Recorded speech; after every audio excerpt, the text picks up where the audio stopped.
အားလုံးပဲမင်္ဂလာပါညီတို့ channel ကနေကြိုဆိုပါရစေဒီတစ်ခါကျွန်တော်ဝင်မြန်ဖမ်းမဲ့ကြောင်းရာကတော့ကျွန်တော်တို့တက်ပုံဝါဖနာရှင်တွေအတွက်တက်ပုံဆရာတွေအတွက်ပေါ့နော်ကျွန်တော်ရွေးထားတဲ့ top 5 website တွေကိုပေါ့နော်ဒီတက်ပုံရောင်းလို့ရတဲ့ website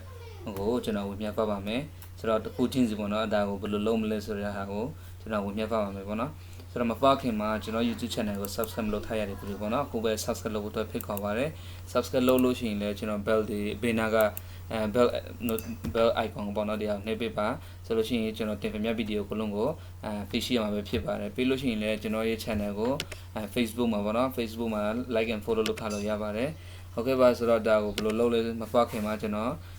်အနေနဲ့ပြောပြပါမယ်ပထမဆုံးเนี่ยကျွန်တော်ကဒီ website တွေပေါ့နော်ဒီဓာတ်ပုံရောင်းတဲ့ website တွေပုံပြီးဆိုရင်ကျွန်တော်က commission ပေးရတာရှိမယ်เนาะ commission ပေးရတာရှိမယ်ဓာတ်ပုံပေါ့နော်ဓာတ်ပုံအပေါ်မူတည်ပြီးကိုယ့်ရဲ့ဈေးပေါ်မူတည်ပြီးဓာတ်ပုံရောင်းရတာရှိမယ်နောက်တစ်ခုကျတော့ကိုဓာတ်ပုံ website ဖွင့်တဲ့အချိန်မှာအကောင့်ဖွင့်တဲ့အချိန်မှာမြန်မာနိုင်ငံကလို့မထေဘူးပေါ့နော်ထေလို့တော့ရတယ်ဒါပေမဲ့လည်းကျွန်တော်တချို့ website ဆိုလို့ရှိရင်ဒီမြန်မာနိုင်ငံမှာeligible မဖြစ်ဘူးเนาะ uneligible ဆိုလိုတာကမြန်မာနိုင်ငံကို business ပေးလို့မရဘူးပေါ့เนาะဟုတ်ကဲ့တခြားနိုင်ငံကနေပြီးတော့ခံပြီးတော့ဒီတခြားနိုင်ငံကအမေခံပြီးတော့လွှဲပေးရတာရှိတယ်ပေါ့เนาะဒါရဲလွှဲပေးလို့မရဘူးပေါ့เนาะဟုတ်ကဲ့နောက်တစ်ခုကကြတော့ကျွန်တော်ဗာလဲဆိုတော့ဓာတ်ပုံရွေးတော့ဆို contributor အနေနဲ့ပေါ့ contributor နဲ့ပဲကျွန်တော်ကအကောင့်တိုင်းမှာပေါ့နော်ဒီ website တိုင်းမှာကျွန်တော်ကဘယ်လိုလုပ်မလဲဆိုတော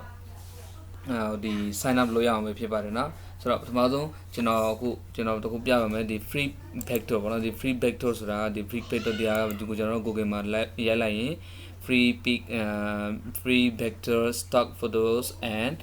download ပေါ့နော်ဒီဟာကိုကျွန်တော်နှိပ်လိုက်မယ်နှိပ်ပြီးတော့ဒီနေရာပေါ့နော်ကျွန်တော်တို့ကဒီနေရာတိုင်းမှာကျွန်တော်တို့ကဘယ်လိုလုပ်မလဲဆို sell your content sheet ဘလို့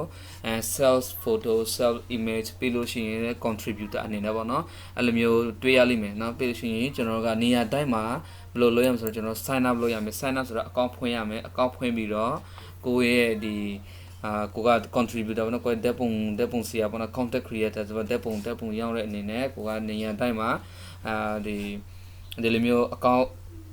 ဖွင့်ရမှာဖြစ်ပါတယ်เนาะဖွင့်ပြီးတဲ့အချိန်မှာဒီ account တွေကိုကျွန်တော်ခုနပြောပြလို့မြန်မာနိုင်ငံမှာထည့်နေเนาะတခြားနိုင်ငံထည့်ဖို့အတွက်လည်းစူးစမ်းပါเนาะဒီဘယ်လိုကပါဆိုတော့เนาะပြီးလို့ရှိရင်အခုဒါကြတော့ကျွန်တော်ဒီ free pick ဆိုတာကတော့ကျွန်တော်ရဲ့ top 5ပေါ့เนาะဒါ top 5 free pick โอเคနောက်တစ်ခုကြတော့ကျွန်တော်ကြတော့ဒီ1 2 3လို့ခေါ်တာပေါ့เนาะ1 2 3 RF လို့ခေါ်ပါတယ်ဒါလည်းဒီတိုင်းပါပဲကျွန်တော်ကเนาะဒီတက်ပုံတွေ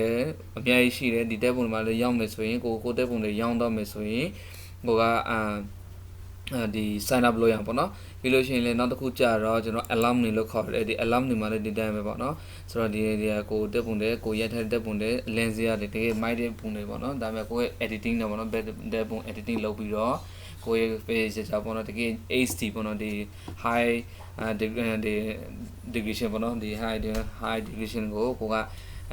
ကိုကောင်းအရေးပေးကောင်းနဲ့ကိုတက်မှုရထားတာကိုရောင်းလို့ရတယ်ပေါ့နော်โอเคနောက်တစ်ခုကြာတော့ကျွန်တော်က stock photo လို့ခေါ်ပါတယ်ပေါ့နော် stock photo